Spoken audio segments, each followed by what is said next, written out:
greetings to all of us here.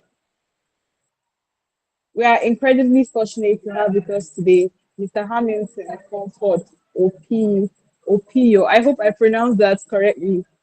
A seasoned software engineer with eight years of hands-on development experience. Hamilton brings a unique blend of technical expertise and entrepreneurial spirit. As the co-founder and CEO of Ubuntu Labs Technologies, he leads a team dedicated to the cutting-edge technological solutions. His contributions to the tech industry have been recognized internationally, culminating in the esteemed World 200 CIO Summit Award in 2024. His achievements speak volumes about his ability to drive innovation and deliver impactful results. Today, Hamilton will share his invaluable insights drawn from years of practical experience and visionary leadership. Please join me in giving a resounding welcome to Mr. Hamilton Conford Opio. Please, can we give him a virtual round of applause? Yes, yes, yes, yes, yes, yes. I love to see that. Thank you very much. Thank you. Mr. Hamilton, please, the floor is yours. Thank you for joining us today. Thank you very much. How do you pronounce your second name? Chidebere. Oh, Chidebere. okay. It's a nice name. So thank you very much, Philomena. Um, uh, it's a pleasure. It's been a while. I think this is the third week since we first met, right, Joy?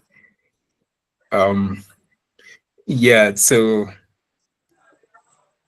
but I don't know. I was supposed to turn on my camera, but for today, you'll spare me. I think I'll turn it on next time.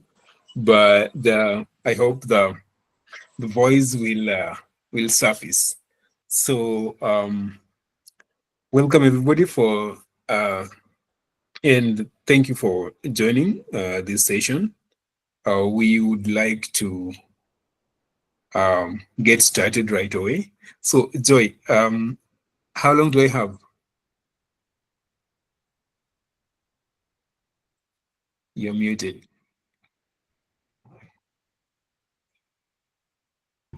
All right, I said you have 2 hours. Okay. Can you get Two. myself in four places? It's okay. Yeah, so 2 hours. Let's make that count. And I hope I'm audible enough, right?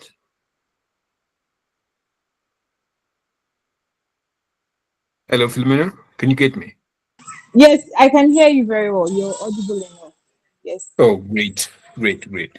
Yeah, so we have been speaking with Joy, and we are to talk about a few things today um, that I'm trying to balance as fast and as quick as possible.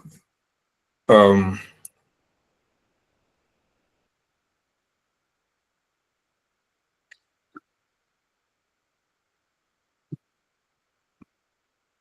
so yeah, Joy informed me that we can talk about the advanced UX and accessibility, things to do with performance optimization and scalability, security best practices, and monetization strategies, the what ifs, like the what if scenarios, the blue ocean and the blue ocean strategy, and then we'll close with design thinking and innovative prototyping. So yeah, we we last talked about AI, and I hope for those who attended, we at least learned something, and I'd really encourage a lot of engagements in our sessions. I would not like to be speaking alone, or rather, the entire time doing uh, making this look like a sermon. It's never a sermon. I think we can spare sermons uh, for our spiritual growths wherever we want. But for now, we are here to learn, and you can always ask questions and everything. So, yeah, I don't think I need to introduce myself further, though just some change. Joy and everyone. Um, I stepped down from the CEO role at Ubuntu Labs. So yes, I'm still the co-founder. Uh, while I stepped down as the CEO, I took the role of CTO. So yeah, the current CTO for this year, perhaps in next year. We have rotating roles at the board level, so at the founding levels, we rotate our roles every other year. So perhaps you moving forwards, you'll correct that. Um, yeah. So let's talk about this.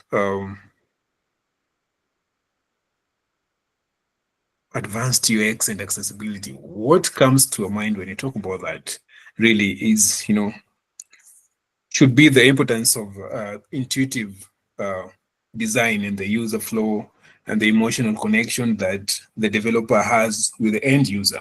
Because at the end of the day, you're not designing the product for yourself, but rather for the entire community that you're targeting to have these two. And then you also have to understand that when you're doing this, you have to ensure that you have in mind the accessibility best practices. Um,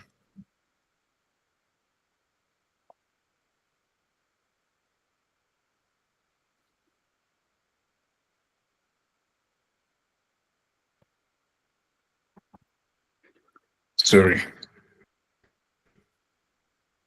Yeah, so when you talk about that, like the user experience, that is what you usually call the UX, and accessibility are very, very crucial in making applications intuitive, uh, inclusive, and very, very effective. So, uh, we're just going to highlight perhaps a few or of these things or the principles that would enable that to happen, or principles that you should have at the back of your mind when you are doing your user experience designing or development.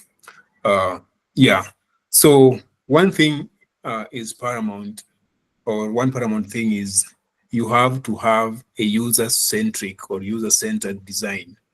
Uh, that simply means that you always have to prioritize the needs, the emotions, the behaviors of the users. As I said previously, you are not the end user, but you should be empathizing with the users. Then you make product that would best fit them both, like fit their needs, their emotions, and their behaviors to ensure that they are maximally engaged with the product.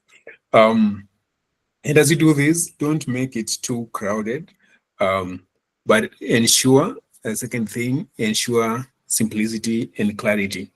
Um, that means that you need to reduce the cognitive load by keeping interfaces very clean and using very familiar designs and patterns, and ensuring that even without referring to perhaps a documentation, a user can navigate through the system and get to enjoy the experience that he or she is having there. Um, then another thing would be about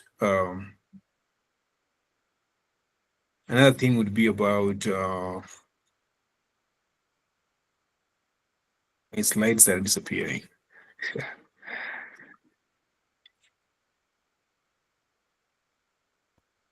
Yes, yeah. Another thing would be about consistency. So you have to when you're doing when you're ensuring user experience in your designs and in your development, you have to be consistent in the sense that you should be keeping the user interface elements predictable across different pages. That it would be entailing a flow or same flow of color schemes, the button placements, the navigation structures, because it is not advisable to have like different designs for different web pages. Um, yes, the content should be different, but the layout and everything should always be much more maintained, because brand and everything that comes with the product is built on consistency. But if, let's say, let's give a practical example of if um, Air Jordan would be changing their logo each and every day. Um, how do you think the customers would be seeing the products, or how would they even know how would they even know to differentiate between the authentic and the fakes?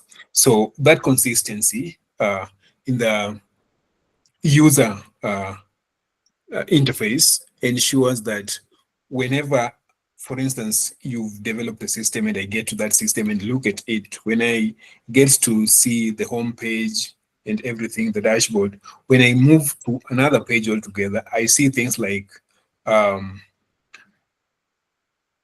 the footer, the head, and everything are similar in all your flows. And with a few other elements like the buttons and everything that are placed within, like for the CTA, etc., are consistently put and with the same colors and the shades and everything, just to ensure that somebody sees that it's the same brand that is consistently moving across the product till its end. So you have to ensure that consistency. Another thing is you have to have in mind emotional design.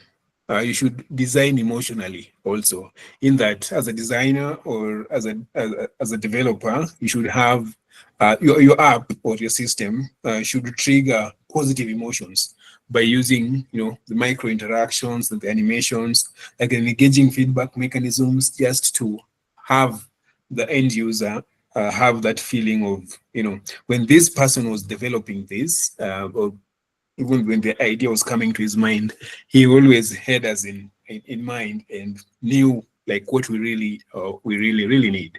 Yeah. So uh, you should also ensure that uh, you ensure accessibility. Yeah, that entails things to do with the color contrast and visibility that I've talked about briefly. So the users with visual impairments also need to be taken care of.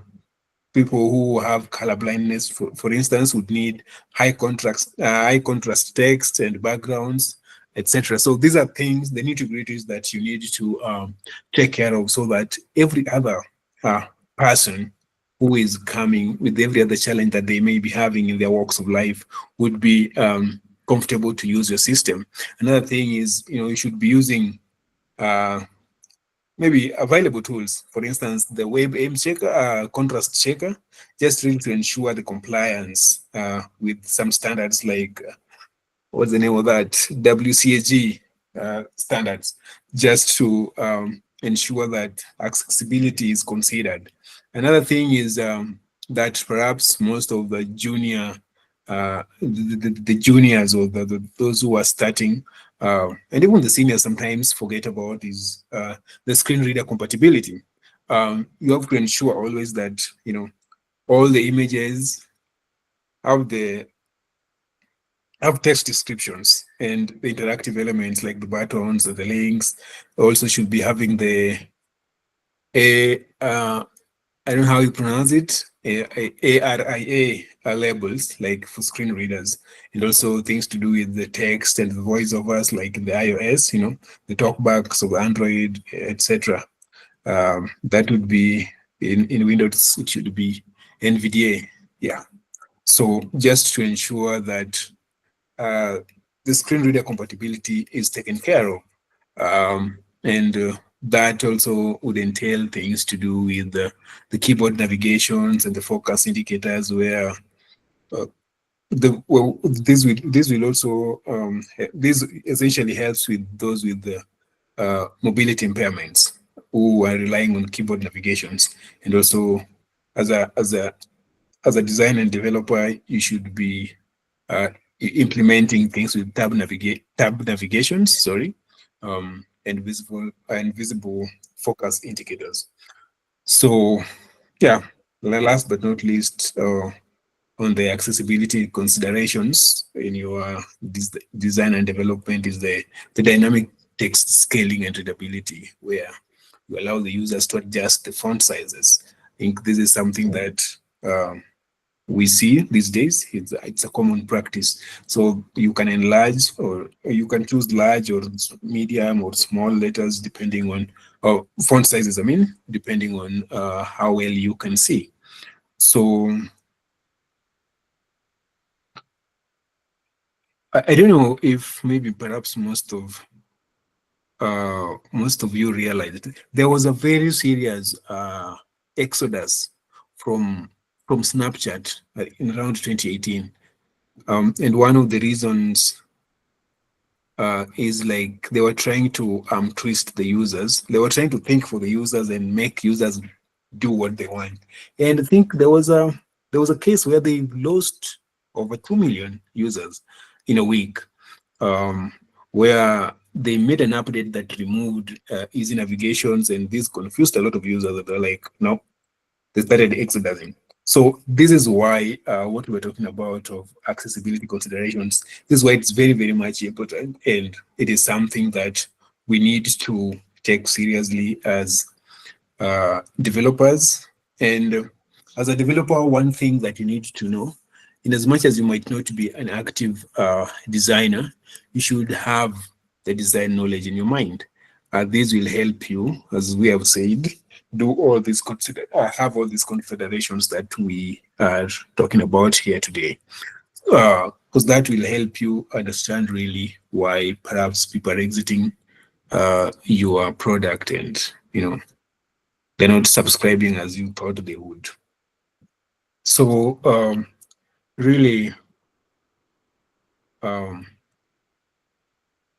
looking closely at maybe different web pages, different apps or web apps out there that you might see, you can find, or you can judge by how intuitive the user interface is. You can judge that the engagement with by how intuitive, how simple, like how lean and clean it is. By using all these mechanisms, you can actually judge, or rather approximate the user engagement that they have. So another thing we need to talk about is the performance optimization and scalability. So we understand that a very slow, or some rather slow and unscalable app can ruin user experience and really limit its growth. Imagine you're using an app that you know has bugs, for one. Two, like you've seen these apps where even the login becomes a problem. You have to re-enter your credentials maybe 2 or 3 times. They're perhaps hosted in an unpaid, uh, having unpaid servers that freeze, for instance, render that freezes when it is not used, and then you have to activate it by several uh, instances to the server before it unfreezes. Such things really make users to have, how do you say, for a lack of a better word, an itchy heart. They'll be like now seeing your products, or taking your words or your products with a pinch of salt, and not really trusting your efficiency and your professionalism. So what what then should you consider to ensure that your your app or whatever you're doing uh, optimally considers its performance optimization and scalability? One of the things is you need to consider efficient rendering and code optimization by using of lazy loading for images, for instance, and data.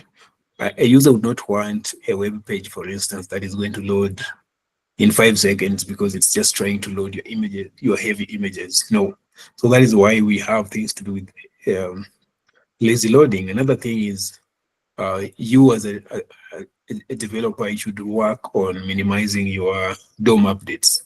Um, For instance, for those who are using React, you can avoid unnecessary re-renders just to make your performance be faster, and also compress assets like the WebP instead of the PNGs for images, etc. So, and when it comes to things to do with database performance, you can use indexes, I mean, really to speed up your queries and implement caching strategies like in Redis and memcached, like you can use Redis and memcached to reduce the database load. And this helps also a lot even in your data usage, etc. So, and also ensure that you optimize the database calls to avoid, like you should try as much as possible to avoid the n+1 query problems, especially in ORM frameworks, just to ensure that your database will perform optimally. And as you do all these things, ensure very well that your backend is also uh,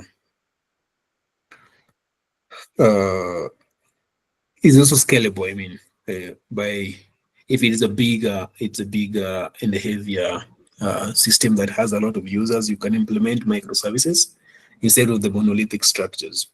Um, you can one thing you'll also consider perhaps in your research and everything when you're talking about especially the microservices and the monolithic, you can remember the case of um,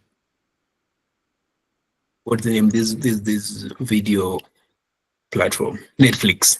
Originally, Netflix was on monolithic for a very long time, and it was really becoming a problem until they were actually one of the earliest microservices users. Like they implemented microservices, and since then their services have really been uh, efficient. Um, For those who are still using monolithic, for instance, for those in Kenya, there's a system here called eCitizen. It's a government platform, or the like government online platforms, the digitized services. It's running on monolithic structures, architectures, and it's always a problem whenever they do an update. The system has to stop functioning for a moment before it picks up again. It just tells you how much, even if it goes down, I mean, for even 10 minutes, how much stress it causes to the end users. So ensure your backend is very much scalable. If you are building a system that perhaps is going to have hundreds of thousands, let's say 100,000 active users per instance, don't be told, um, don't be reminded that it's slow. As a developer who is serious with ensuring efficiency, you should ensure that such systems, by understanding what is in the SRS and everything, uh, should need things like microservices instead of monolithic architectures. And also implement on the back end, implement things to do with the load balancers. Sorry guys, I've lost my power, so I'll shift to my mobile. Yeah. So implement a load balancers to distribute the traffic, and also you can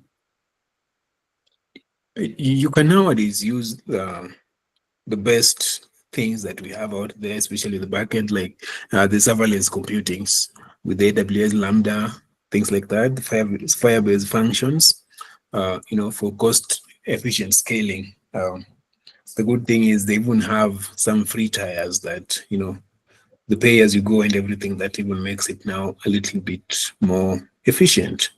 And then as somebody, let's say for the front end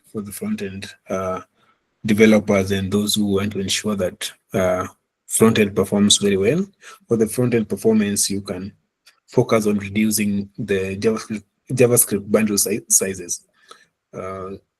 So you can implement things to do with free shaking, I hope you understand what tree shaking is, and the code splitting, and use the use of CDNs for static asset deliveries, and optimize React or Vue components just to minimize re-renders if you're using the two frameworks, either of the two frameworks. So uh, I'd really call your attention as to ask yourself why uh, there has been actually, for those of us who have actively been using social media, especially Twitter, now X, uh, Twitter succeeded really because its native app was used to be very heavy. So it was not efficient for low bandwidth users. So they then implemented the Twitter Lite, and it really succeeded. And it was built using efficient image loading, caching, and reduced JS execution. And I think from their publications, they talked about, my memory serves me right, they talked about 75% reduction, 70 to 75% reduction in data usage, and another over 60% increase in page views. So they they did this because, as I said, they were having the customers at heart. At the end of the day, in development, the customer is king, in as much as he doesn't know how what he wants is going to be implemented, but he knows what he wants, and it's always good to have them at heart. So at the end of the day, the customer won because his data was consumed responsibly, and they were engaged more, because when you have more data at hand, you even spend more time on the app. At the end of the day, it was a win for them. So uh I really, for your little assignment, your own little assignments, really think of analyzing an app's performance using tools like Lighthouse, and maybe when we meet next time, we can have a 15-20 minutes session where, or we can even do it right now, even as we speak, for the last 20 minutes or so. We can talk about, you can give suggestions on how we can implement a few of them. Um, for instance, I'd tell you to uh, check out this check out the performance of this website, for instance. Uh, just use Lighthouse. I think that's the basic that you can use. Uh, check this out. This is one of the things that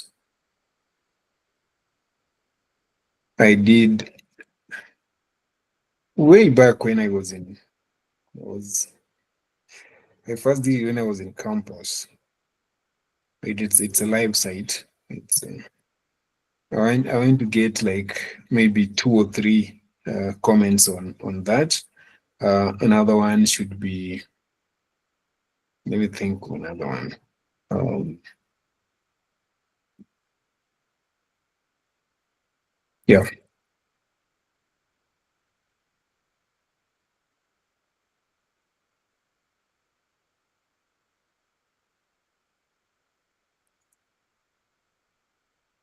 Okay. Yeah. I'm adding another one in a few. Let me just confirm whether there are some that I would not want us to get to right now, because they will be much detailed. Yeah, but no, let's just use this. So I'd like to, before we end this session, get a few comments on uh, the best practices that we can use on that website, like your suggestions, your optimization suggestions that we can, or the user of that website or the owner can implement. Yeah. So another thing you can talk about is the security best practices and monetization strategies, right? Um, think this is something that Joy brought. Oh, we're going to talk about also. Um, One thing that apart from maybe things that people are running into Web3, fintech, etc. One thing about tech that we always can never take for granted is security. So it's really an unnegotiable thing, especially in the modern era where attacks are made either for fun or maybe some intended malice. Um, so, and monetization really will be the backbone really of your long-term success.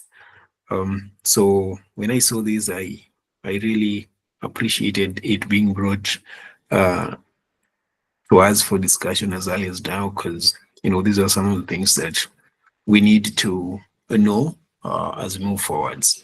For instance, as a developer, you need to understand really um, why you not really why you need to understand that your end user's security is in your own hands, and there's some extremes where you as a developer would be held accountable if security is not granted or security is not provided as it should. So it is a non-negotiable issue, and it's something that should be taken very, very seriously.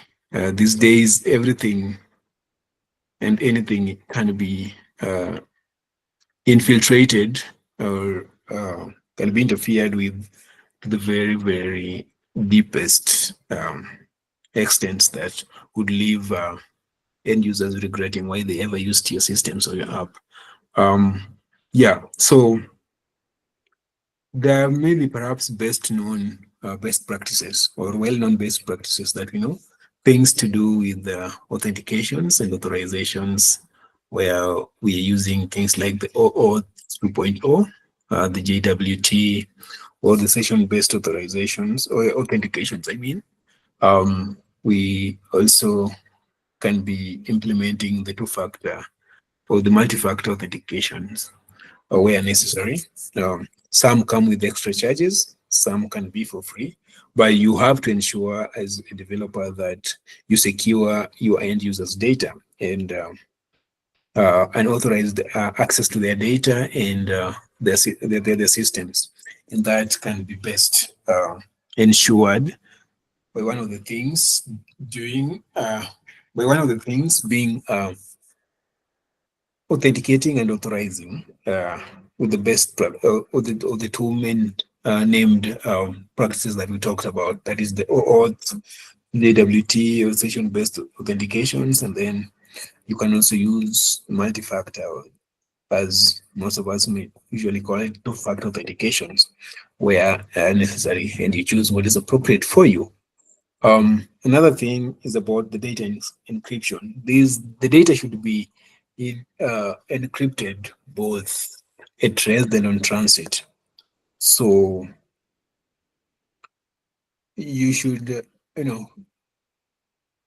have said, ensure like the sorry, AES 256, that is the data at rest, and also you can use the AES 256 for an encrypting data at rest, and the TLS as a cell for data in transit. Um, and it is always a custom advice or precautionary measure that you should never store plain text passwords, but you should be using hashing, like in the B scripts and the like Egon 2, etc., etc. These would ensure that your your client or your end users are very much covered, and they're safe at least. And then things also to do with API security. Oh, yeah.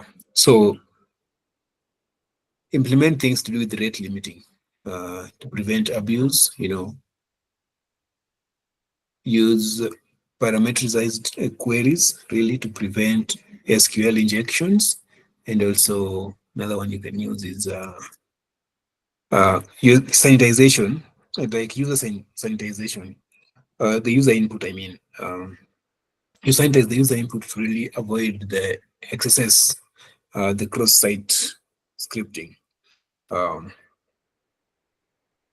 there, one of the things that perhaps you need uh, you need to ensure, especially, is you should be very wary, especially when you're making things that handle systems that handle perhaps finances. There was a case. When was that? It was way back when I just started campus. Um, there were two gents and a lady that hacked into a circle, a circle here in Kenya, and they disappeared with a lot of money. And till today, um, there are a few of us who know these people by name, but uh, they were never caught. The government never caught them. Um, and that circle suffered very serious uh, significant financial losses. And till today, no one really knew where the money went to, although we still made these people. And, you look at them like that was the perfect heist that you did out there. So that just tells you how much security is of importance, especially when you're building serious systems.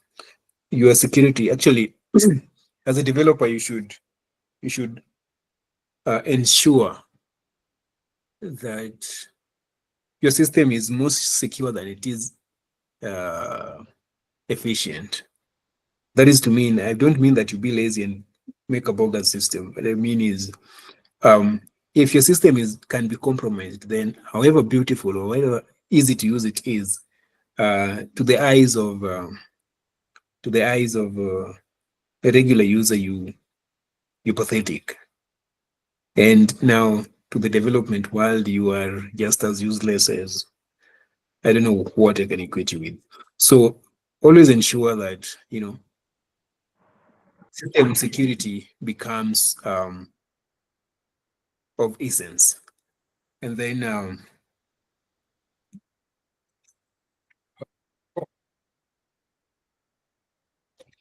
when we talk about that, we can then well, when you ensure all those things that we've talked about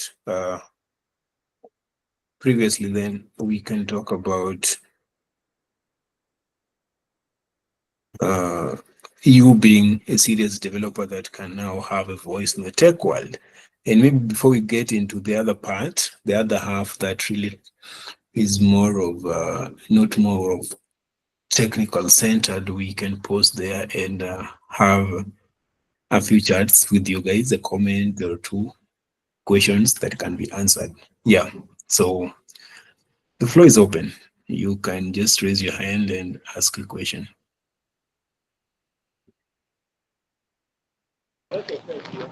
All right, guys. If we have questions, I know Hamilton has said a whole lot. Please let's do well to ask. I hope you can hear me clearly. Yeah, yeah, So you're yes, you audible. can just raise your hand if you have questions.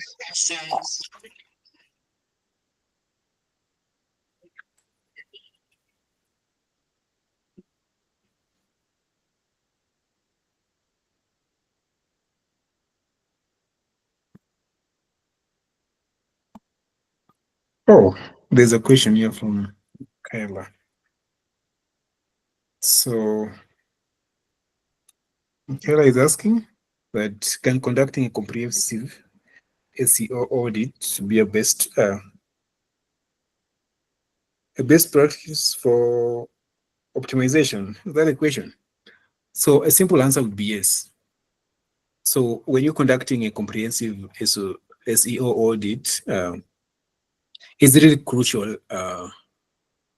It's a crucial practice for website as you said, web page optimization because it helps identify weaknesses, the opportunities and areas of improvement to enhance the visibility, the user experience, and the search engine rankings. So I'd maybe just take us through, even as we wait for the rest of the questions. You can type your question or you can raise your hand. But just to take Michaela and the rest of us very first on a few things to do with what she has asked. Um, Now, an SEO audit really systemically examines like, the various aspects of a website, and it ensures it meets the search engine guidelines, the best practices, etc. And also focuses on the technical on-page and the off-page SEO to examine the organic traffic. Now, um, uh, there's a technical there's something that we call the technical SEO audit that relies or that focuses on the performance and indexability, that deals with things to do with the crawlability and indexing, site speed optimizations, the mobile friendliness, secure HTTPS protocols, and fixing the broken links and redirects by removing the four errors, and optimizing uh, the internal linking. Then there's another thing that we talk about, the on-page SEO audit, which deals especially with the content and the structure.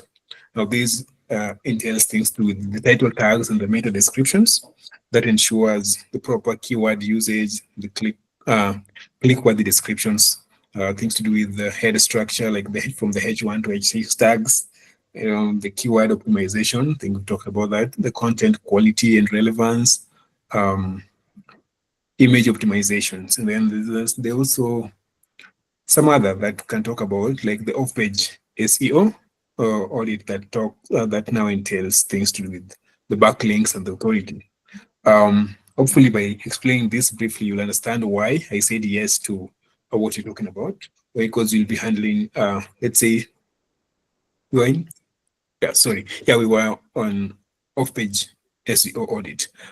Here we'll be dealing with things like the backlink profile analysis, the competitor benchmarking, the social media and brand mentions, and then the fourth one would be the user experience and the engagement metrics, where we will be checking about the bounce rates and the dwell time, the internal linking structures, the core web vitals, where with the vitals you'll be improving things like LCP, FID, CLS, for better experience. Now, uh, the the SEO audits really will be improving uh, the website optimization in these ways. One, it will be identifying the technical issues that hinder performance. And then two, it will ensure that it enhances the content quality and relevance for better ranking. And the third one will be let's talk about improvement of the site structure and navigation for users and the crawlers. And the fourth thing will be um, helping with this secure high quality backlinks for domain for domain authority. And then the last thing that I can think on the top of my mind right now is optimizing for mobile and voice search trends. So yeah, when you do a very comprehensive audit, you'll ensure that you'll find that it is a very, very proactive practice for web optimization because it will be helping in it will be helping in diagnosing and also resolving issues that affect your search rankings and the user experience. And so that is why it's also very much encouraged to have regular audits that ensure that a website remains competitive, user friendly, and search engine compliant. So yeah, in many of your words, yes, it is. And I hope that helps you understand its importance and why it really needs to be practiced. Any question you've received, Filomena? Joy? Has anyone shot any question? No, no questions. Oh, okay. Yeah. So then was I want us to perhaps close this in the next 42 minutes. Um, we can do it for 1.5 hours today. It's a Friday. I don't want to keep us for long. So let's get to the second half of it. We're talking about monetization strategies. Then we'll talk about the what if scenarios, and lastly finish with the design thinking and innovative prototyping. So with monetization, the strategies. Um, Depending on what you're doing, there are several models that you can use. There's some apps or web pages that are free. Um, they adapt the freemium model where you offer a free version with maybe having premium upgrades, like in the Spotify. For those of us who are shy and want to do dating, online dating, can think about things to do with Tinder. I think it's there. Then is it there? For those who have used it, it should be there. I think I read it somewhere. Um, yeah, but Spotify is a common one. Uh, yeah, things of the sort. Um, and then we have the subscription based, where we're talking about you as the developer or the owner of this system, then charge users per month or per year, can be biannual, whichever it's. Hello, Rahim, you saying something? Oh, okay. Yeah, so there's also subscription based that charges users on a specified period of time, maybe monthly, weekly, etc., etc. And then we have in-app purchases where we sell virtual goods, like especially in gaming apps. There's one game that I used to like a lot. It's called SimCity. It's by the EA Sports. It has game app purchases, perhaps. And I think most of us, if not all, have interacted with in-app purchases, and these are things that we know. And then now we have things with ads and partnerships where you display ads strategically, whether it's Google Ad Mode or things to do with Facebook audience market. Um, but in one way or another, you run ads in your app or on your website, then you are paid whichever type of agreement you have with the person that they're the owner of the product you're advertising. When whichever agreement you have with them, then you get paid. Yeah. So it is really it with monetization. So as we think when we're talking about that is I talked about monetization strategy being really the determinant of the long-term success. So you need to understand if you'll be footing all the bills, especially with the hosting and everything yourself. If it's a free thing, if it is premium, you need to also ensure that even without someone subscribing to the premium upgrades, you can still sustain your system if you only have premium users. And then with the subscription based, you need to balance between affordability and service provision, in the sense that don't make your service so expensive that users are going to run away from you. Then don't make it so cheap that you don't even make profit and you run in losses. You run losses because perhaps whatever little that you are scrapping from the monthly subscriptions, or whichever subscriptions you have are used to maintain this system, and also with the hosting and a few other charges that perhaps you'd be incurring. So you need to strike a balance really when you're doing uh, your financial planning. You need to strike a balance where you ensure that you get something for your sustenance and the app's sustenance, and also the users don't feel like they're being exploited. Um, no, exploitation is something that is very much rampant, especially in Africa. But it's something that we really need to learn to get rid of in our society. Yeah. So I think you get to understand how um, the monthly or like the subscription based systems work, things to do with the Netflix, Duolingo, etc. With the monthly subscriptions, and they're timed in that when the time reaches and you haven't renewed your subscription, it automatically deactivates. Yeah. And then with the in-app purchases also, you're selling virtual goods, like especially in the gaming world that I was talking about. Uh, don't make your virtual goods so expensive. You don't need to milk your users. We understand you took a year, two, three developing a very awesome game, but then at the end of the day, don't be too greedy that you only get to subscribers.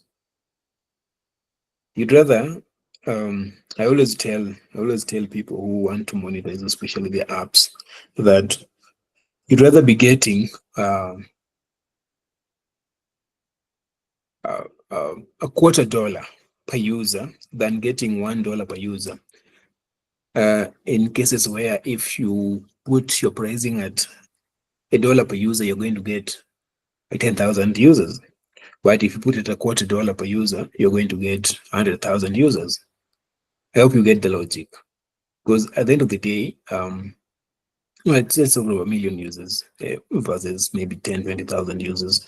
Um, at the end of the day, if you do the maths, at the end of the month, if you have many users who are giving you $0.25, then few users who are giving you $1, then it it goes beyond uh, it goes without complaint that um, the little subscription with many users is way much better, because you'll have a lot and a lot of those small ones.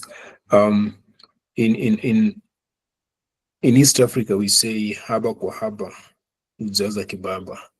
That is to mean uh, the little, how to say, the tiny drops fill up the big jar, quote unquote, not quoted verbatim. So that is something that you need to have at the back of your mind as you move forward.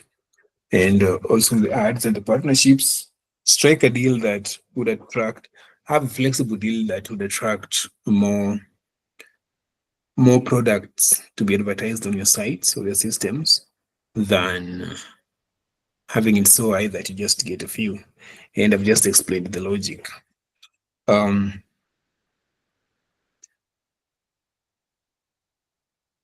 did you guys hear about the issues that Zoom had? Zoom used to have, especially in 2000, it had some encryption flaws, and it really, really, really gave them a bad name. And until they implemented the E2E encryption, it was really a mess for them.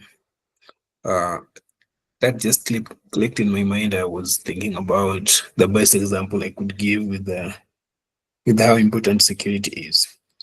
Yeah. I think that issue was called Zoom bombing. Yeah, the Zoom bombing attacks. It happened in 2020. Yeah, you can then you can go and read about that and get to see how they solved it. Um, it was The security implementation is on public, so you can read about and get to have that also at the back of your mind.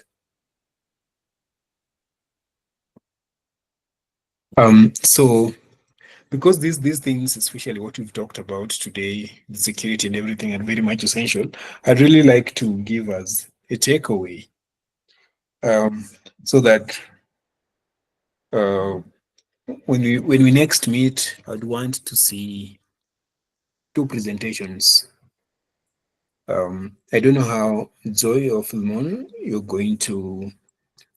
I don't know how you're going to do this, but ensure that at least they try to simulate an API attack, uh, and try to also, one, simulate an API attack, two, um, fix security vulnerabilities. And I would love to see the problem and the solution in all these. Um, just to tell you, the Saka was telling about, they used an API attack to bring to bring their system down and steal money. So I'd really want to see how you think around that, and don't try using explanations from ChatGPT and all these things. I'll know. And the worst thing you can do to yourself as a developer is use these hyper-hyped AIs. So just try to think, try to solve, and get to showcase. You're not going to mark, but you're going to give recommendations on uh, how you'd have done it better. Yeah. So maybe give them, no, it should be three groups. Then they get to present what they came about, they came with, all that. Yeah. So that's a takeaway for the next meeting. So let's talk about the what ifs. Sorry, just a minute.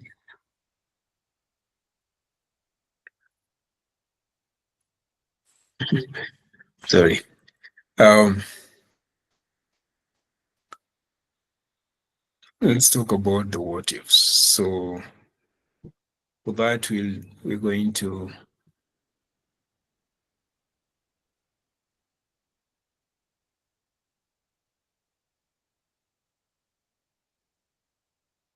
what if scenarios and the blue ocean strategy. Wow.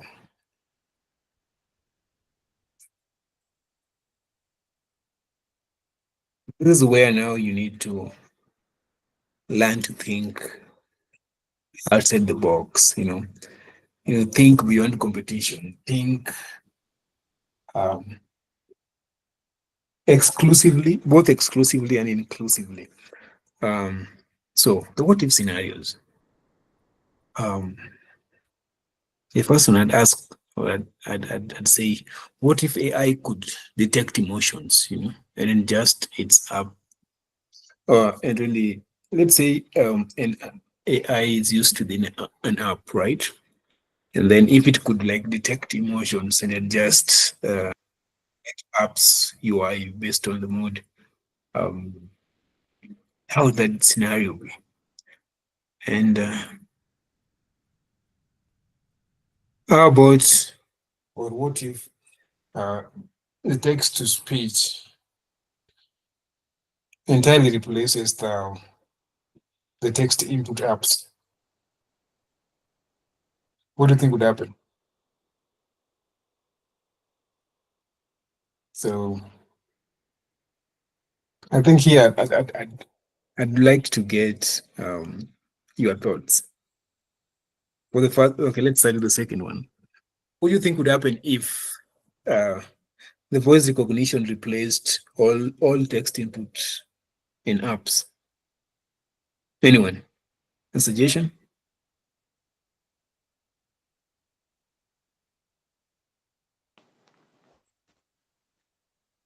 Hey guys, let's do well to speak up.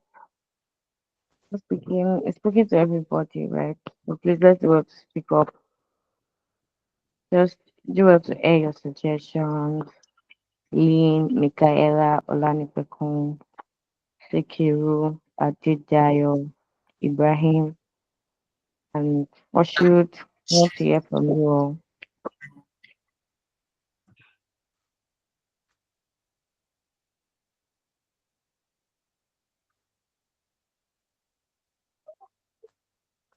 Okay, I don't know why Ibrahim is clapping.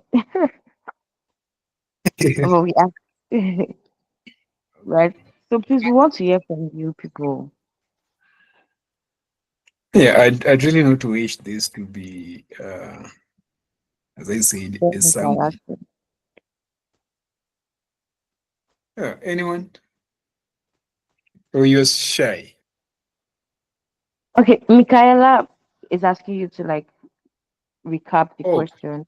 She got yeah. disconnected because so Okay. So I'm asking, what if voice recognition, like speech to text, would replace all the text input in apps? How would it be, and how effective do you think that would be to the end users?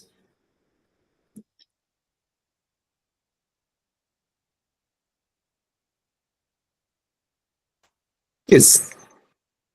all right, Michaela, you can go ahead. Okay, hi everyone. Am I audible? Right. Yes, you're audible. Okay, according to my opinion, I think when we replace all the text with the voice, I don't think it will be very effective because uh,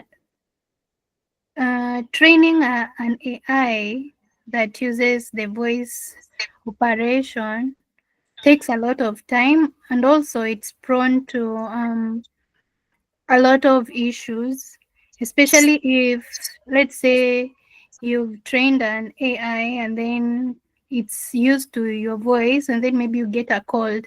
You won't be able to use the system well. So I don't think it will be effective. Thank you. Anyone else?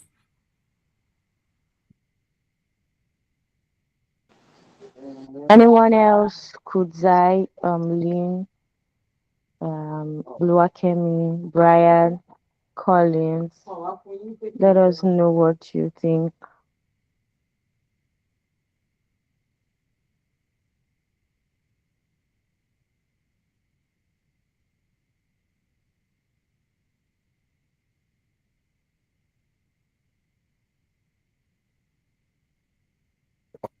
Okay. That's thank you, Michaela. Um, it's always a pleasure to hear a comment from us. Yeah. So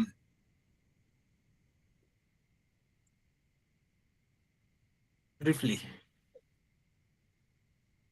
my opinion would be like it would be something revolutionizing, but then as any other thing, it would come with the shift would come with very very big either advantages, both advantages, disadvantages, and the implications for like accessibility, security, the user behavior, and the app designs. Because try to imagine an app that has no text, for instance. Um, so for the user experience and accessibility, it will ensure that it will ensure faster input and convenience where the users could just complete tasks more quickly without typing. The hands-free interaction would be something that would be beneficial for accessibility, driving, multitasking, etc., etc. Even those with physical impairments, usually missing hands, for instance, things or missing fingers, for instance, things to do with inclusivity that would help like users with disability, as I have said, the visual impairment, the motor disabilities. But then even with that, for the user experience, to still have some cons. For instance, things to do with privacy concerns, because these users might feel uncomfortable speaking sensitive information loudly, especially when you're in public place. Then you think about things to do with security, or the accuracy issues, um, where people with different accents, um, we even in our own countries, we, when you meet someone from a different tribe, perhaps when the pronunciations and everything, it is a problem to understand them. So how about an AI trying to listen to people with different accents speaking English? You can imagine how that works. Yeah, that would be there with the accents, the dialects, and the background noise also can be also another factor. Then things with cognitive load, where the users prefer like reading and writing rather than speaking. Um, when you look at it on the security and data privacy aspect, we'll see it as being an advanced authentication where like the voice biometrics could really enhance security, like things to do with the voice printing recognition. But then on the flip side, we are talking about eavesdropping risks and deepfake vulnerabilities, um, where I think here now, uh, our brothers from Kenya, Nigeria would be smiling with their deep fakes because they thrive in making these deep fakes, especially with the voices. Um, then for the performance side and scalability, we're going to see like better efficiency, especially in IoT and maybe AI with the seamless integrations with smart devices, the home automations and everything. But then that would come with a lot of time wastage in with the high processing requirements, with real-time voice recognition demands. That would ensure that you have a very advanced AI in cloud computing that would both be time consuming in developing and uh, time consuming and labor intensive, and also even with the maintenance and its usage will be not financially efficient. And then we have things to do with language barriers where some um, apps would have to need to meet uh, is it tens of thousands or hundreds of thousands or multilingual support, which basically is a problem because even take to take an example of Nigeria that has maybe over 60 or maybe over 100 different local dialects. And right now, maybe what we know from the East is Yoruba and Igbo, something of the sort. The rest of the things we don't know about. So imagine making an app that, let's say, serves Africa. You're going to have a model that understands over 2,000 local languages. That would really hinder its scalability. Um, for the for the in the financial aspect, like in making money and everything, like there would be uh, new market segment with businesses that can reach the non-illiterate populations, and there will be maybe definitely a crop of innovative ad formats where the interactive voice-based advertising and voice commerce, etc., etc. Um, but then the challenge would be now the cost of the AI development for this. Um, Africa right now has an numbered, like they have a handful serious AI labs or infrastructure. So about we want things that would ensure that we want infrastructure that would ensure that we meet all these requirements that perhaps we're talking about here. We'll need to invest billions and billions of dollars to have such infrastructure. That something that Africa has always been very um, how do you say, not very open to do. And then so generally, if the apps were to be fully voice controlled, business, yes, could create these novel user experiences in industries like the health, education, and finance. But then the question is, at what cost? So when you're dealing with the what ifs and the blue ocean um, uh, strategy, you have to think broadly, as I said, both inclusively and exclusively, and get to understand really how impactful as a thing would be. Um, it's like you're asking, ever wondered why Americans are pumping or are borrowing? Is it borrowing? No, they're buying or importing fresh water from the Scandinavians, but not desalinate doing desalination on the ocean water that surrounds them. Ask yourself why those governments have never thought of that. Anyway, blue ocean strategy. So let's talk about that.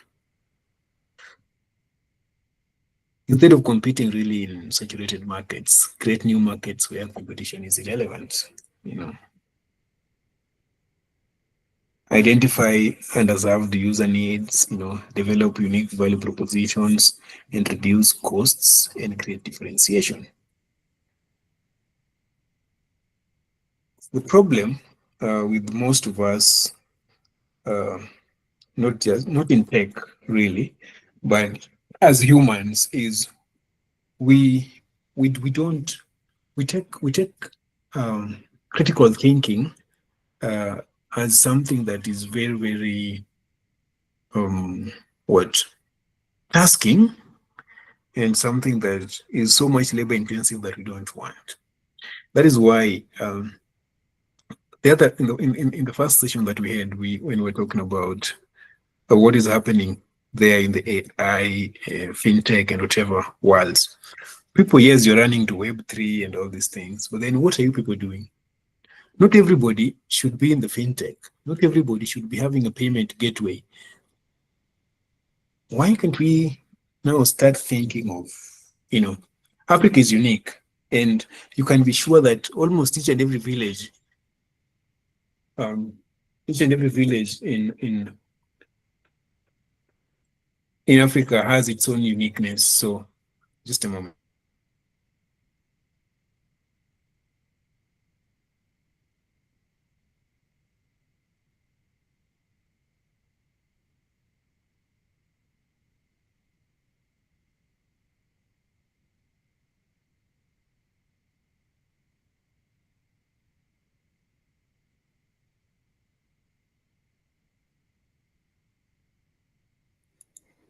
Oh, sorry, guys. So, yeah. Oh, emergency. I'm sorry about that. Where was I? Oh, yeah. I was talking about as thinking broadly. I have issues. I have issues with people thinking third world and thinking in a way that demeans creativity. Let us think. Let us center our thinking on how best we can, create new ideas. That is where now the blue ocean strategy comes in. And that is why it is good to be adopted even in our programs. The last time we talked about don't go to where people are already, go to where people are not, and be brave enough to tackle those, uh, meet the giants there, where the giant is the problem that affects your community. As I was saying, almost each and every village in Africa has its own unique problems. We should be focusing not on bringing a product, trying to enforce or rather force the users, the locals to use, but build proper, uh, build systems or products that are people centered, that would impact their lives positively. And That's why I have a problem with every other. These days, if you look at whatever people are asking fundings for, it's either somebody has made a telemedicine app for online consultations. Yes, fine, that can be done. But then, do you think that is going to impact somebody in your village? I believe maybe most of us, some of us, we came to the cities because perhaps we got that privilege to advance our educations and everything. How about that friend of ours that we were in grade three, who was um, like who lives a very ordinary life or a below average life, God forbid, that cannot afford the luxuries that we have, like the Wi-Fi and the good connectivities and everything. How is your telemedicine app going to help him? Let us not try to run away from the problems of our villages, trying to uh, solve the problems of the white man that they come with their products to gag on our throats, but think of creating things that are going to impact um, the livelihoods of our people. Um, we are sometimes I say we are the reason why uh, the people, these Westerners and the Easterners, take Africa to be a consumer continent, but not a producer continent.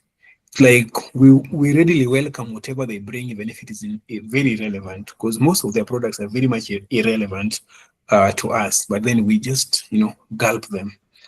Then at the end of the day, we don't use our brains to stop and think like, hey, in as much as we're using this, what percentage of the population is it helping? When we start thinking about what percentage of the population is this product helping, we can then we are going to we are then going to learn that uh, instead of competing, as I said, in saturated markets, we should be creating new markets where competition is irrelevant, in the sense that for somebody to come also to replicate your product, they will have to come and live in your shoes to understand why this product is as it is. Wondered why maybe perhaps somebody starts a business, and then maybe they're partnering, then one person leaves and the business flops. What does that tell you? It tells you very well that the person whom the business now left for did not really understand the nitty-gritties why this business was running, because to him, he was minded on making money but not solving a problem. So when that person leaves and the solution of the problem that was making the customers to come there is not met, then business goes down. So think deep, think wide, be very liberal in your thinking, in the sense that you don't need to solve something very big. Solve something small that impacts a lot of people, and then out of it, you're going to get value for your time and build a legacy. Because at the end of the day, maybe some of us we prefer the impact we bring to the people than perhaps the monies and everything that comes with it. So really, when you want to employ the blue ocean strategy, one of the things that you need to start thinking about is you identifying the underserved, the user needs, then you develop a very unique value proposition, and then reduce the costs, and create differentiation. Let people whom you're introducing these products to see the difference, what you're bringing with what is there perhaps, and why they should buy yours. But it only comes when, as we started, remember when we talked about you being empathetic, not just sympathetic alone, but empathetic to the user. When you are empathetic and sympathetic to them, then they will welcome you with open arms. Um, I want us to give us uh, a good example. I don't know which one can I think about. The Nintendo one is something that is more Western, but I don't know if you've heard of the Nintendo. So Nintendo, instead of like them competing with Xbox and PlayStation, they started targeting the casual gamers and the families. And as a result of focusing on this, they had like you know they sold a record number of units. and over 100 million units, and they were beating Xbox and the PS is like especially the PS3, Xbox 360 in the sales. So why did they do that? They discovered that uh, whatever PlayStation and Xbox was giving, one was not, how would I put it, uh, affordable among other things to the general public, because not everyone would be able to afford the APS, right? But then for the Nintendo, whatever's games usually very, very cheap. So think about that. And with your empathy and sympathy of the end user, you're going to outsmart even the big wigs in the market.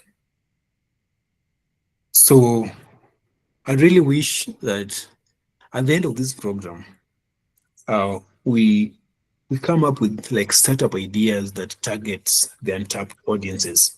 And look at the communities that we have around each and every person, like your immediate contact.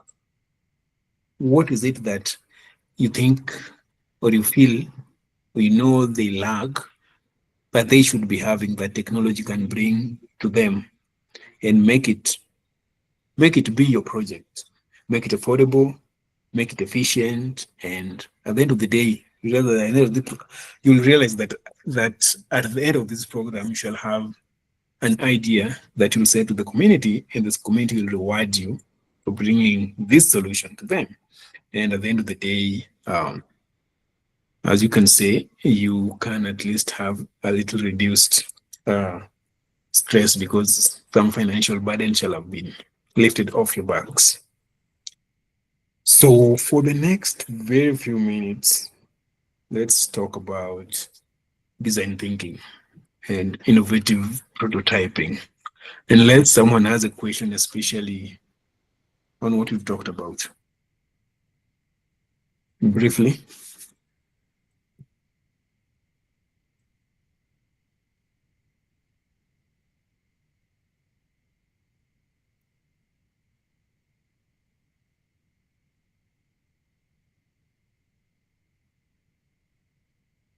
Okay, okay. Silence means we're okay. But if at all you come across a question, you can.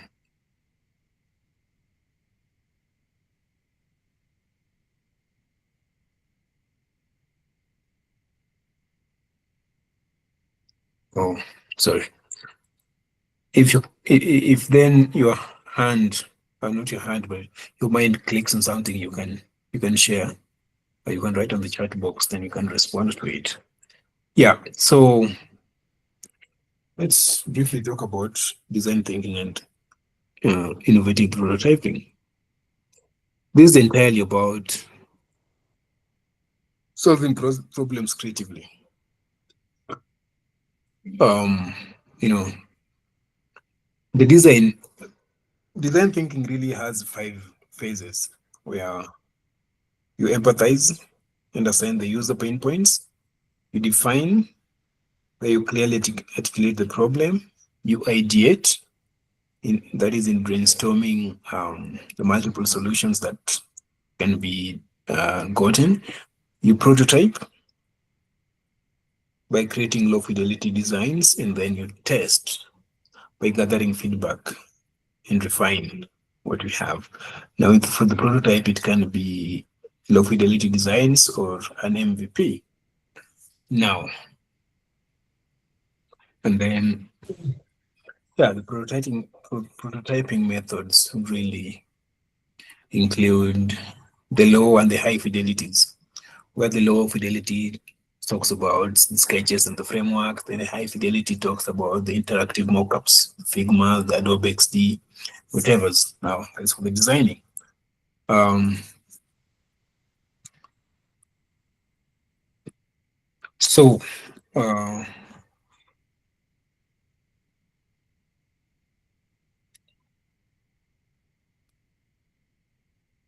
what then, or how then would you effectively do this?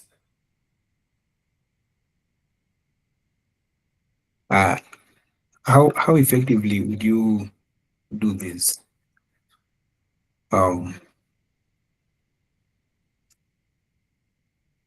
let's let's start with now the design thinking. Design thinking essentially is like, how would I put it? A human-centered problem-solving approach that would uh, help create innovative, like user-friendly and user-friendly products. And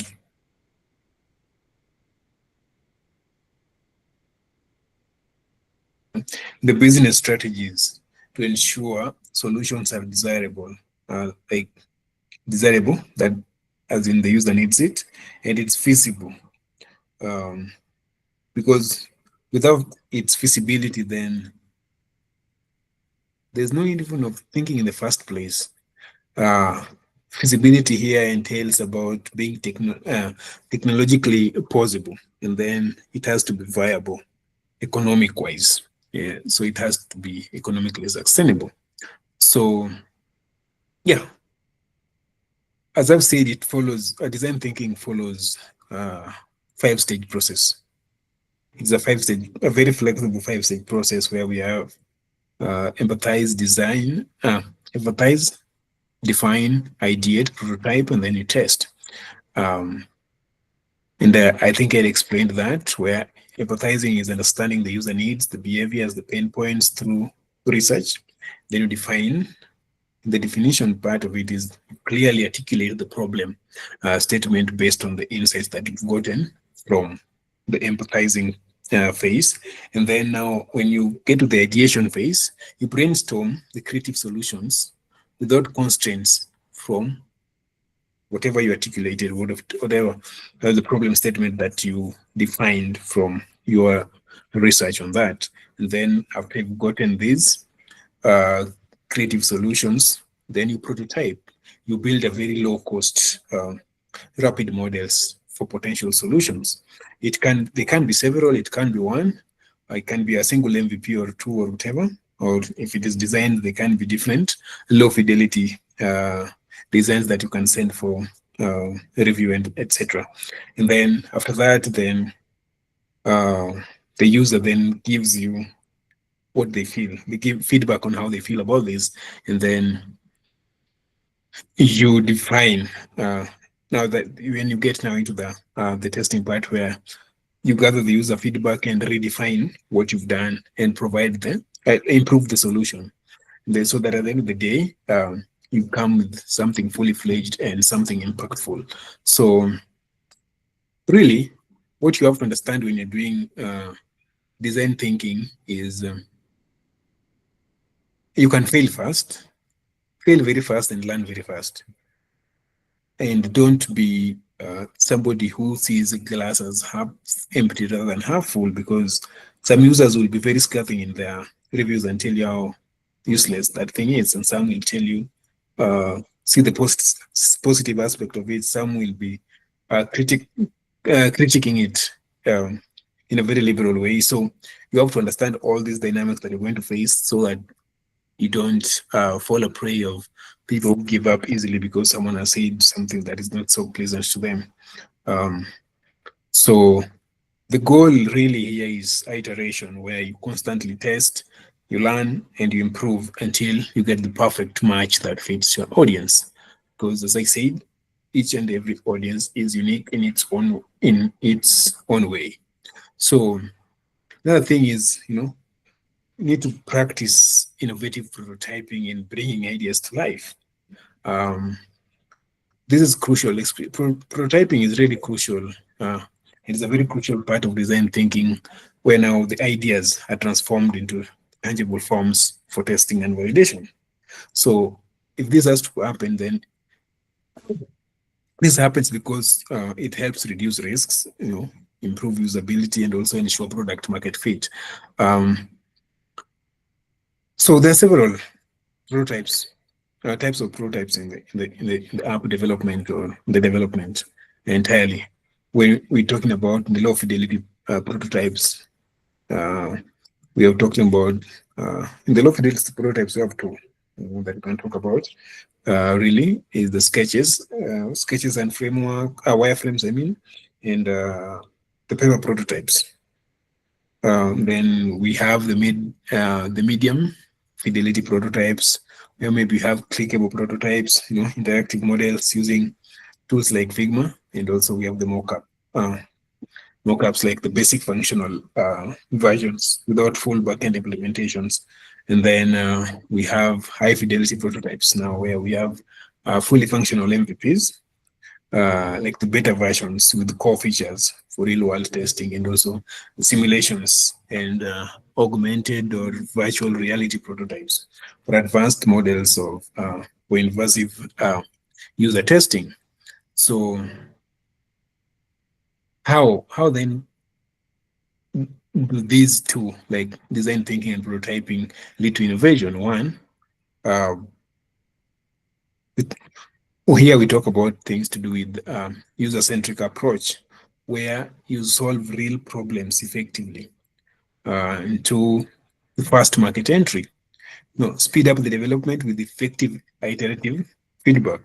And three, uh, ensure reduced development costs by catching flaws early, and avoiding costly revisions, and having a competitive advantage that by encouraging groundbreaking solutions. So this really, when you have an MVP that is introduced to the market, and then you get feedback, as I said, you don't be discouraged from the feedbacks, but then learn to understand the pain points still from what you've developed, then iterate as fast and as smooth as possible to ensure that by each and every version that they get, they see an improvement, the betterment of the product, and how viable it is in solving the solutions, the problems. I mean, then at the end of the day, you shall get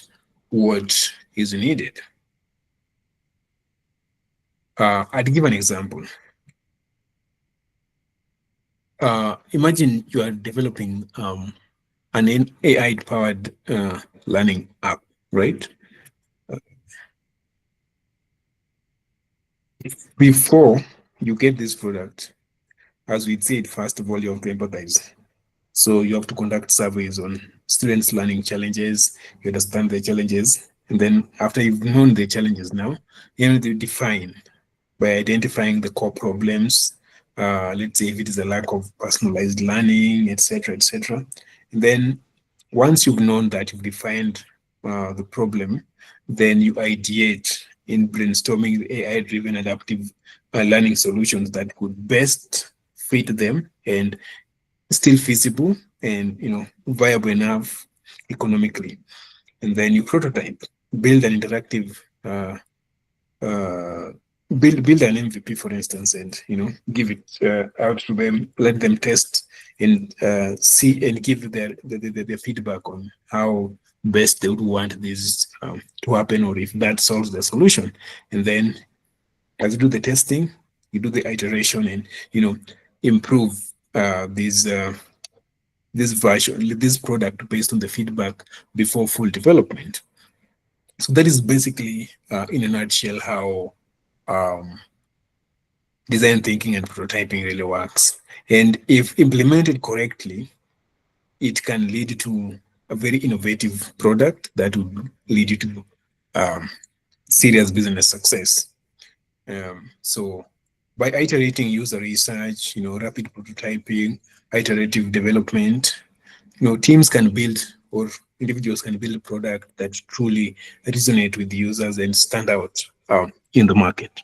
So I think I'd close it at that. And now I'd wish to see, or not see, but hear your comments on um, what I talked about.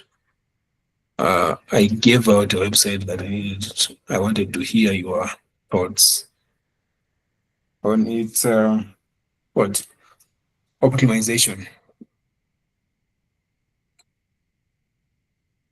Philomena, is your team with us? Hello, Joy. Hi, Hamilton. Yes, I'm still with you. Um, so, guys, please, we're waiting for a response. In case you don't have the link anymore, I'll put it down here in the chat box again. So, Mr. Hamilton would like to hear what you think about it. So, yes, for Vic, Did for they understand the question or they forgot? all right, guys. I think you have to speak up. Do you understand what he has asked you people to do? Or I think you can go about the question again. So, at least for the benefit of doubt. Really? Um,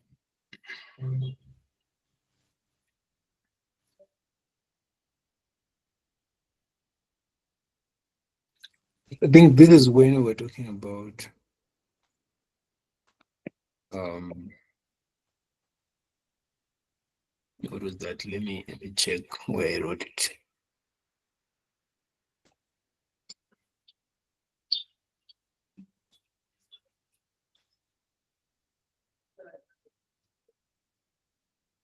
Remind me again, what were we talking about here?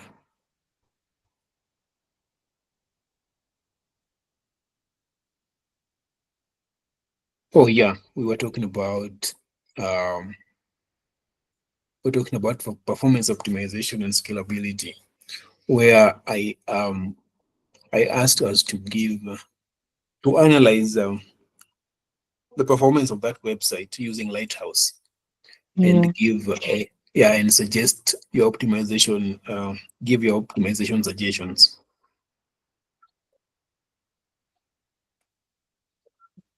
Anyone who thought of anything or who did anything? Anyone.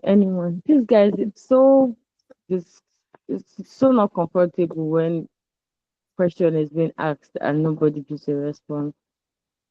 So please, at least he has dropped this link for over an hour now. So it will just really benefit us if we can give a response to it or something. So yes, the link has been dropped. All right. Someone trying to say something.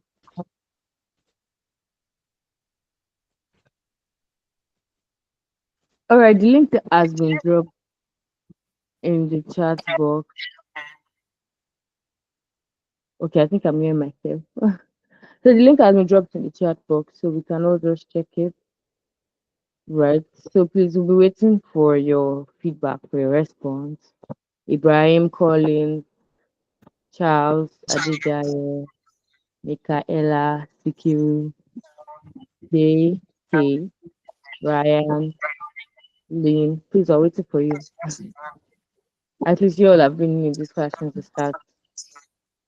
At least maybe except Charles. I mean, but it's large number we have been in this call since it started.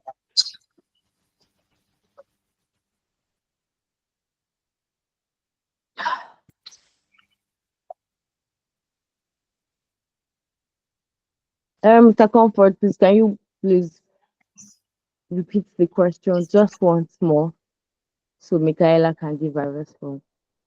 But really, what you just really asked everybody to do was to review the link, the website that you shared the link to, and give feedback on the optimization based on the Lighthouse concept.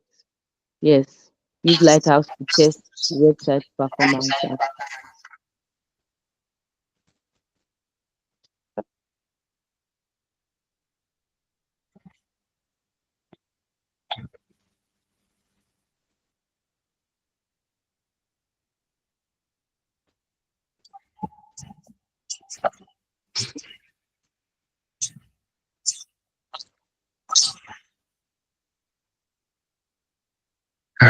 So I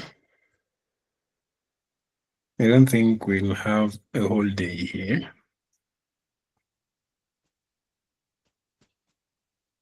Is it that we don't know how to use Lighthouse or what is the problem?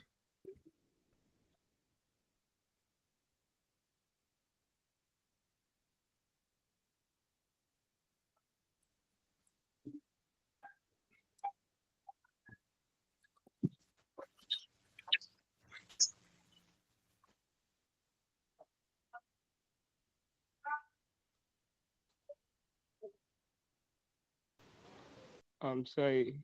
Good evening. Good Good evening. evening. Good evening. Uh, yeah. So hope I'm audible enough. So Yes, you are very I open. tried following the link that was dropped. So it was not going through on my phone because I connected with my phone. I didn't know what is happening. I got a server error. Can you hear me? Yes, we can hear you. Yeah.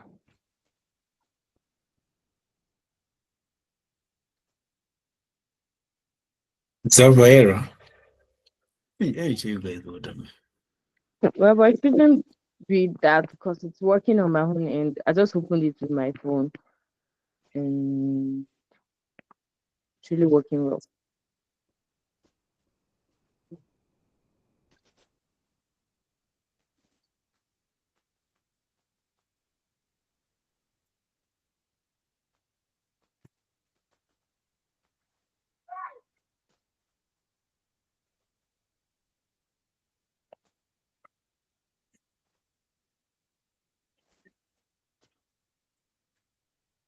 All right, Mr. Comfort. So we do not waste your time. Do you mind if you just if they can have it as more like a take home or a to do, so something they can just do over the weekend and probably send in their feedbacks? Would that be fine? Yeah, that's fine. All right. So sorry about the lack of No, response. it's okay. It's okay. Yeah. All right. Um, Perhaps maybe they don't know how to use those that thing.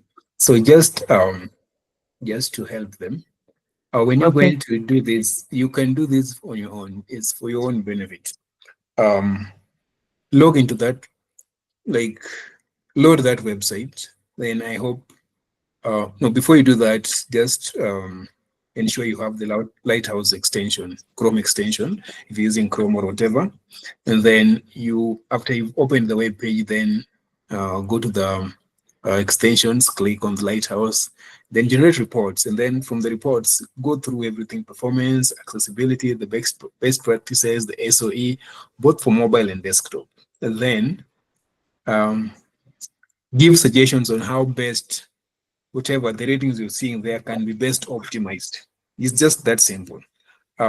This is for your own benefits because you're going to, in the future, get um, a job to build a website. Then, if you don't ensure that you navigate through all these things, then you're going to have something that is worse, that nobody's ever going to give you any other job. So, yeah, try as much as possible to do it.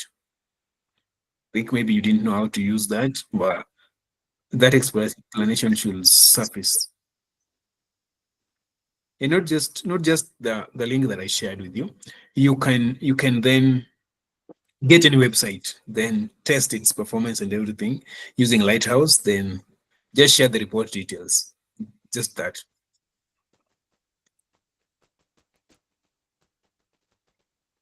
I'm done, Joy. All right.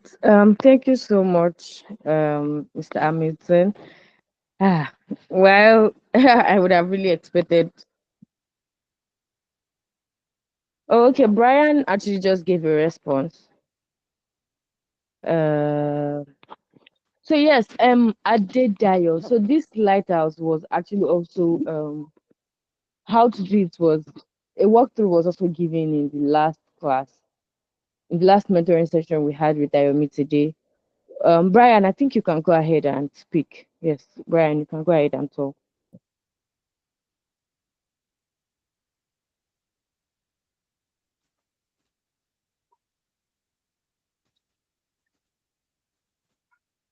Hi, Brian. You're muted. In case you're talking, you're muted.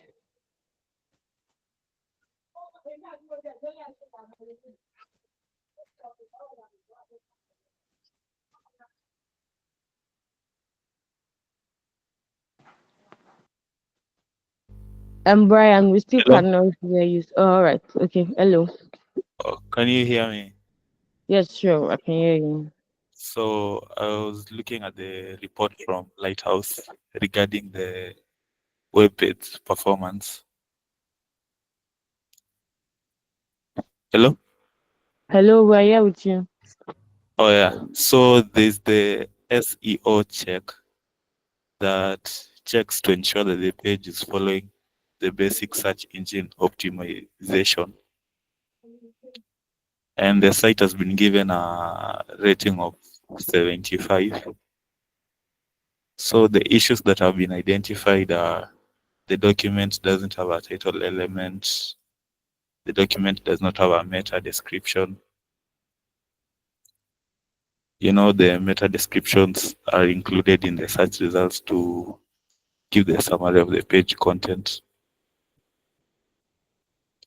And when you look at in terms of best practices, it has a 96. So that is very good. Accessibility, 88. Performance is at 39. It's very, very low. So, yeah, that's all I wanted to convey.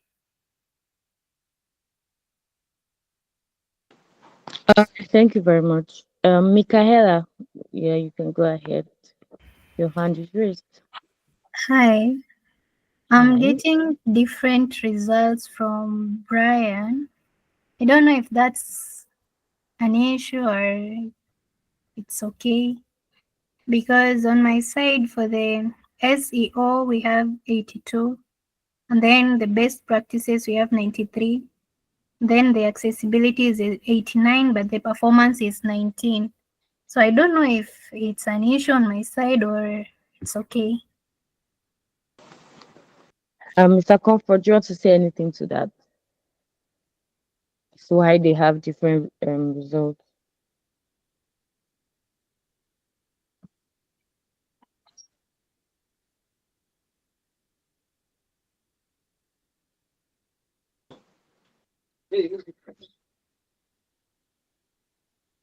Oh, sorry, I was speaking to myself. Oh, someone has raised a hand. George? Oh, I can see that the ratings are also dependent on whether you are using mobile or desktop. Yeah. Okay, that may be one of the causes of the difference that we are getting in terms of results. Oh, yeah. So, essentially, Michaela, um, Lighthouse or any other testing tool would give different rating reports because it audits results that depends on various dynamic factors that can change with each test run. So,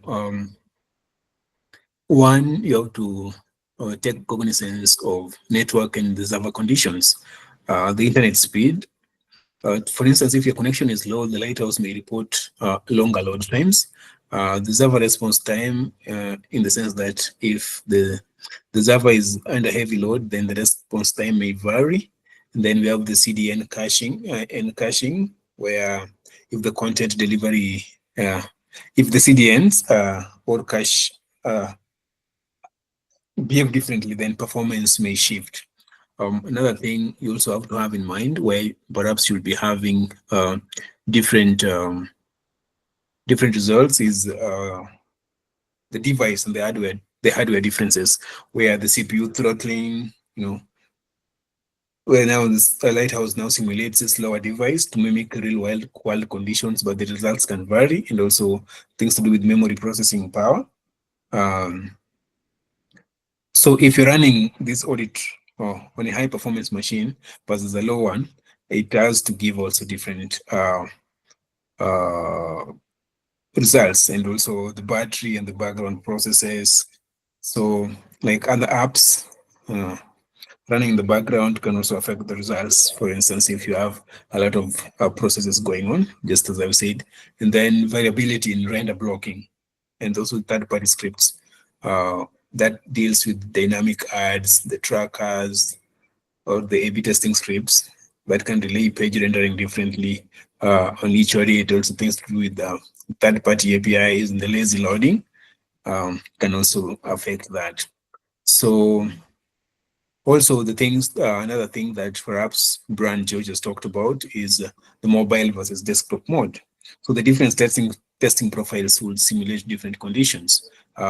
So you have to take cognizance of the throttling testings. So if simulated throttling, if perhaps maybe using simulated throttling versus the real device testing, but here I know you were using real device, but still the variations can be because of what I've talked about in the repeat tests. So if you run Lighthouse, for instance, multiple times in a row, um, Chrome may just cache the assets, then improving the subsequent scores rather than fetching really entirely from the source that it should.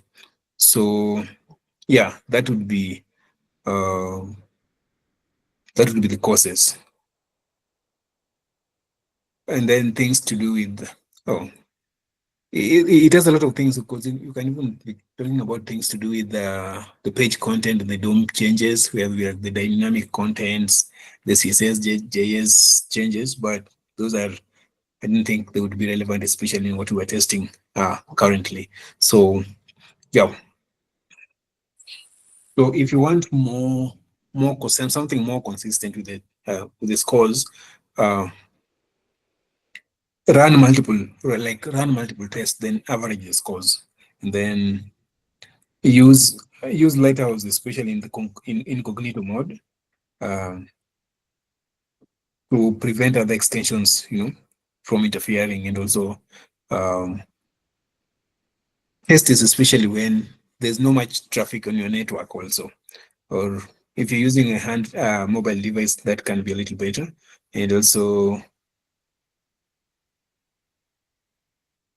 okay, Michaela. Sorry, I have a question. Mhm. Okay, on the extension that I got on my Chrome on the Mhm. Lighthouse, I have options. There's show the results in PSI frontend, and then there's the Lighthouse viewer. Which one do you recommend that we should use? Because I noticed they both have different results.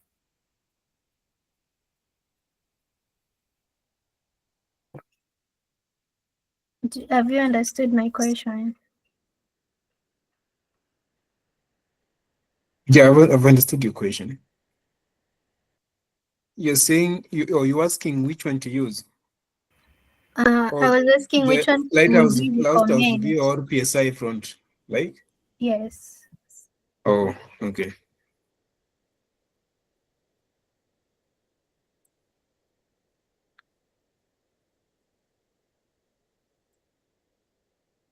Just a moment. Is this?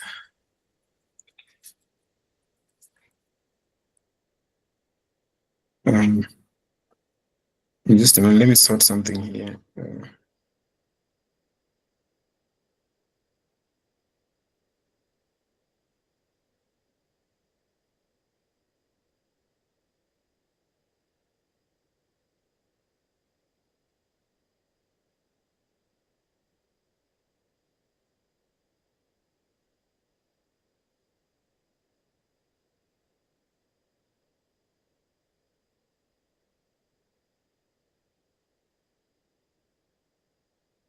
Oh, sorry, Michaela and everyone.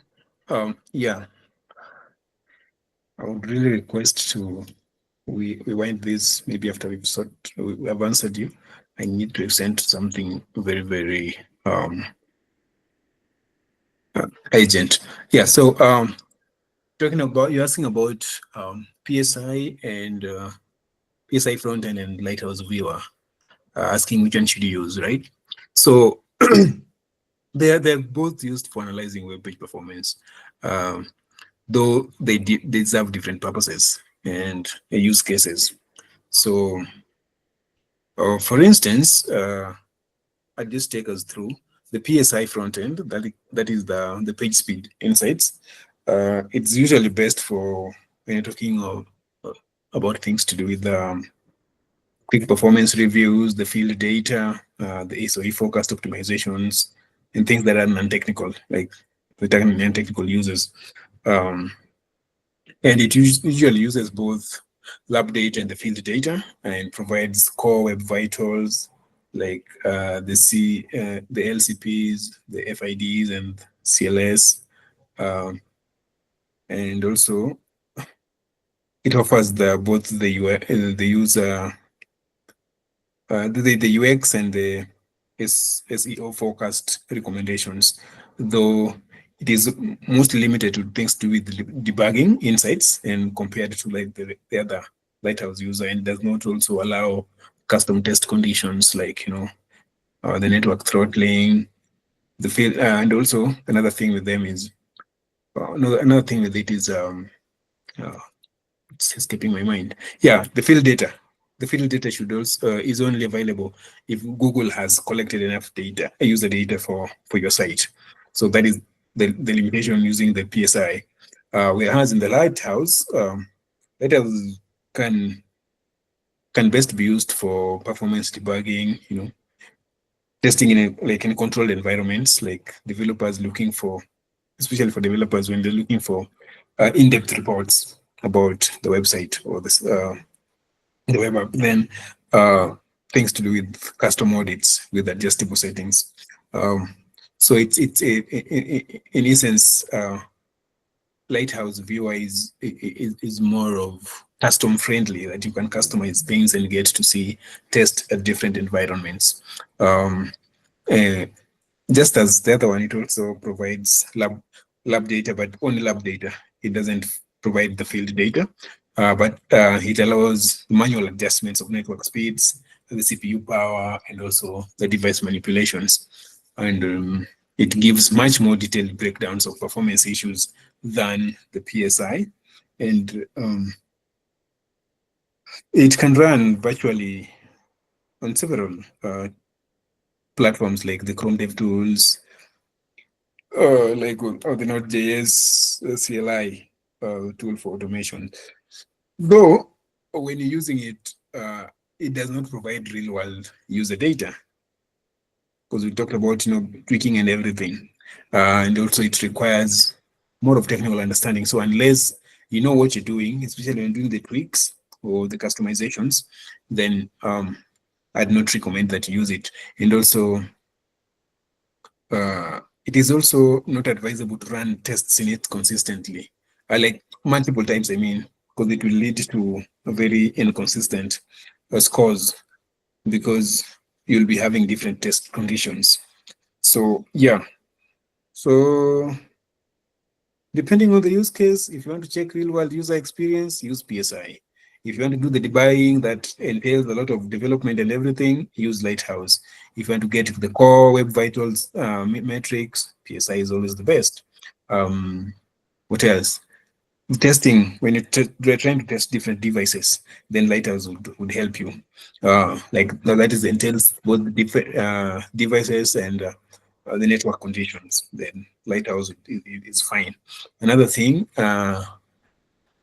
is for the automation audits, for things like continuous integration and deployments, the CI/CD things. Then there's also another aspect of Lighthouse called Lighthouse CLI that we've not talked about here. We've not used. I don't recommend that we use here, or we delve into here. Maybe perhaps in some other things when the settings will be fine.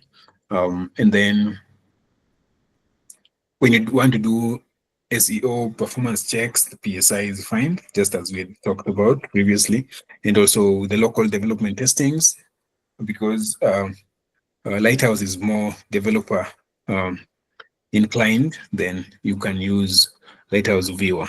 Yeah, so that is it. Business owners, marketers, SEO professionals use the PSI because it includes all the real world data that you'd use. For developers, performance engineers, Lighthouse Viewer is good. Um, if you want a complete picture, then you use both. Do two tests, or average of two tests for the PSI and viewer. Then you'll get to have how do you say a conglomerate of data that would help you have much more informed decision. So, Michaela, if you can then at your, on your own tweak the lighthouse viewer testing, then go ahead, get the results, then you can share with us and get to see. And any other person that can do that. If not, just use the PSI. Then we see your recommendations on how we can solve those problems, is really where they're scoring uh, dismally.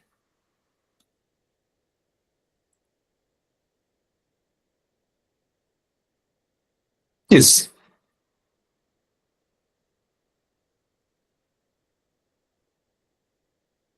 you're welcome.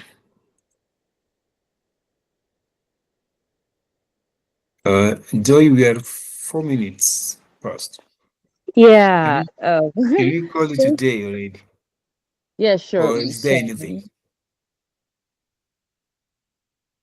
Yes, yes, Michaela, you can just send in the report link to the WhatsApp group so that we can all just check it. So it's Yeah, really so a beautiful one, right? And I'm sure our learners would, yeah. Okay. You want to say something? no. Continue, continue. All right. And I'm sure even our learners that will be joining in the future would find this as a very useful resource to them. So thank you very much for your time. We really appreciate it.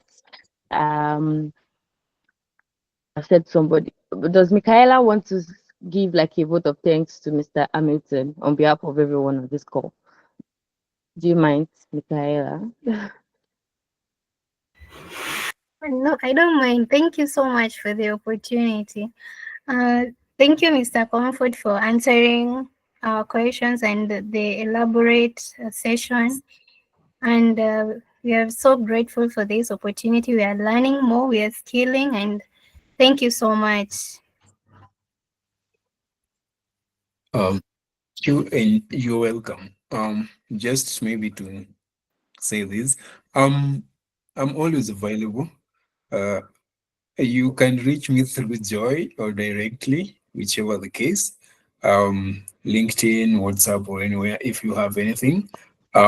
We are also actually we have an event, although it's here in Nairobi, in October. We are focusing on blockchain, AI, and green technology. So if you have a project towards that line, kindly focus on developing it. We'll be having investors and very proficient players in the tech world that will be speaking and meeting with us. Then you can have to pitch your product to them, and you never know, you can get an investor that can make it work for you. And if not, we will always be ready to also hold your hand and get to see your product seeing the light of day. Otherwise, from my end, bye. How do they say? Adios, muchachos. Thank you very much, sir. Thank you so much for your time. And thank you very much, everyone, for joining. We really, really appreciate it. And for those that left, thank you too. All right. So, bye, guys. Do enjoy the rest of your day. Thank you so much, Mr. Hamilton, once again. Bye, everyone.